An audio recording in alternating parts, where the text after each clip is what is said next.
नमस्कार, मैं हूं अभिजीत, आप हैं न्यूज़ सोल्यूशन पर। बिहार की बदहाल शिक्षा व्यवस्था को दुरुस्त करने के लिए शिक्षा विभाग आए दिन नए नए पहल कर रही है। तो वहीं बड़े पैमाने पर बिहार में शिक्षकों की नियुक्ति हो रही है, जिससे बिहार की बदहाल शिक्षा व्यवस्था को दुरुस्त किया जा सके, पटरी पर लाया जा सके। लेकिन इसके बावजूद शिक्षा विभाग में गड़बड़ियां जो है सामने निकल कर आ रही है।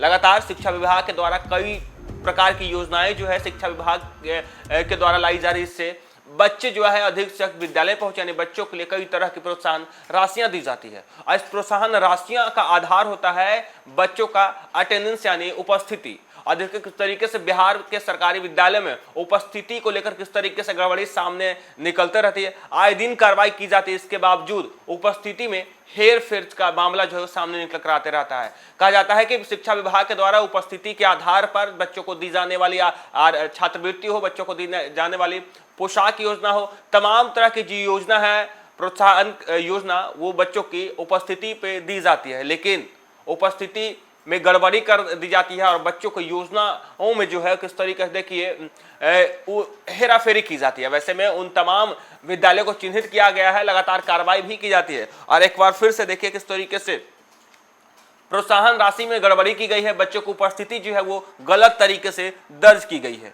सरकारी स्कूल में पढ़ने वाले बच्चों को सरकारी योजनाओं का लाभ दिलाने के लिए पटना जिले के कई स्कूलों द्वारा उपस्थिति में हेराफेरी करने का आशंका जताई गई है। जिले के 94 विद्यालयों ने अपने यहां पढ़ रहे 100% छात्र छात्राओं की उपस्थिति 75% दर्ज कर दी। गड़बड़ी की आशंका पर विद्यालयों की उपस्थिति आंकड़ों को जिला शिक्षा कार्यालय स्तर से अस्वीकृत करते हुए इसमें सुधार कर 15 सितंबर तक सही आंकड़ा भेजने का आदेश दिया है। जिला शिक्षा कार्यालय के आदेश के बावजूद निर्धारित अवधि तक कई विद्यालय के प्राचार्य ने उपस्थिति के आंकड़ों की प्रविष्टि का कार्य पूरा नहीं किया। ऐसे में इन विद्यालयों के प्राचार्यों का स्पष्टीकरण मांगा गया है। इन प्राचार्यों को विद्यालय से छात्रों की उपस्थिति की पंजी भी प्रस्तुत करने को कहा गया है। मंगलवार को जिला शिक्षा कार्यालय में 94 से 91 विद्यालयों के प्राचार्यों ने इसे जमा किया। गुरुवार तक इसकी जांच की जाएगी। शेष विद्यालयों को शो कॉज किया जाएगा। उपस्थिति पंजी गुरुवार तक नहीं जमा करने वाले प्राचार्यों के खिलाफ उचित कार्रवाई की जाएगी।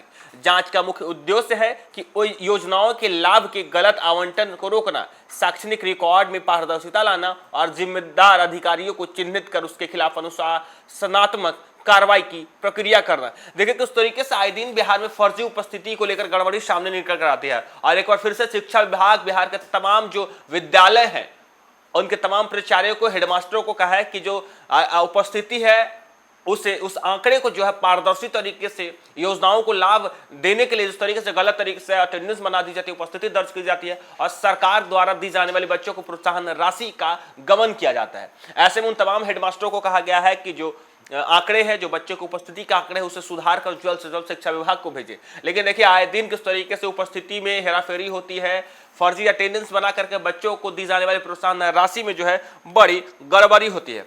हालांकि आपको कि लगातार जिस तरीके से 75% उपस्थिति को लेकर बच्चे को गलत जो है अटेंडेंस बनाई जा रही है, उपस्थिति दर्ज की जा रही है और शिक्षा विभाग द्वारा दी जाने वाली प्रोत्साहन राशि का जो है गलत तरीके से उसका फर्जी तरीके से जो है बच्चों के प्रोत्साहन राशि को गबन किया जा रहा है। ऐसे में सरकार द्वारा और शिक्षा विभाग द्वारा लगातार स्कूलों को चिन्हित कर उन पर कार्रवाई की जा रही है। हालांकि नियमित स्कूल जो बच्चे नहीं आ रहे हैं उनकी उपस्थिति 75% नहीं हुई है, उनकी भी उपस्थिति जो है जो हेडमास्टर है या फिर जो शिक्षक को 75% दर्ज कर देते हैं। और ऐसे में शिक्षा विभाग को करोड़ों का नुकसान होता है, क्योंकि ऐसी स्थिति में जो बच्चे उपस्थिति नहीं आते हैं, जिनकी उपस्थिति नहीं होती है, इसके बावजूद उन्हें सरकारी योजनाओं का लाभ जो है मिलता है। और देखिए किस तरीके से आए दिन बिहार के कई विद्यालय से उपस्थिति में गड़बड़ी को लेकर मामले सामने आते हैं और लगातार शिक्षा विभाग की तरफ से कार्रवाई भी की जाती है। और एक बार फिर से पटना के 94 विद्यालय में जिस तरीके से बच्चे की उपस्थिति फर्जी तरीके से दर्ज की गई है और उन 94 स्कूलों में हजारों बच्चों की फर्जी उपस्थिति दर्ज करके सरकार के द्वारा दी जाने वाले बच्चों की प्रोत्साहन राशि का जो है किस तरीके से गलत इस्तेमाल किया गया है, बच्चों के राशि को जो है गलत तरीके से गमन किया गया है। और ऐसे में अब सरकार की नजर उन हेडमास्टरों पर है जो गलत तरीके से, फर्जी तरीके से बच्चों की उपस्थिति दर्ज कर सरकार द्वारा दी जाने वाली योजना में गड़बड़ी करते हैं, यानी सरकार द्वारा दी जाने वाली योजना होती है उसे उसमें घोटाला करते हैं, वैसे उन पर कार्रवाई करने की बात कही जा रही है। हालांकि कहा गया है कि जो आंकड़े हैं 100% आंकड़े शिक्षा विभाग को दे, पारदर्शी तरीके से बच्चों की उपस्थिति दर्ज की जाए और बच्चों की उपस्थिति से ही सरकार कई प्रकार की जो योजना है वो स्कूलों को देती है। अब बच्चे जब स्कूल नहीं आते हैं और उसके बावजूद शिक्षक जो है, प्रधानाचार्य जो है 75% बच्चों का उपस्थिति दर्ज करके सरकार का जो है कई करोड़ों का योजना का लाभ लेते हैं और ऐसे में सरकार के राजस्व का नुकसान हो रहा है। फिलहाल के लिए इतना ही। आप देखते रहिए न्यूज़4 नेशन।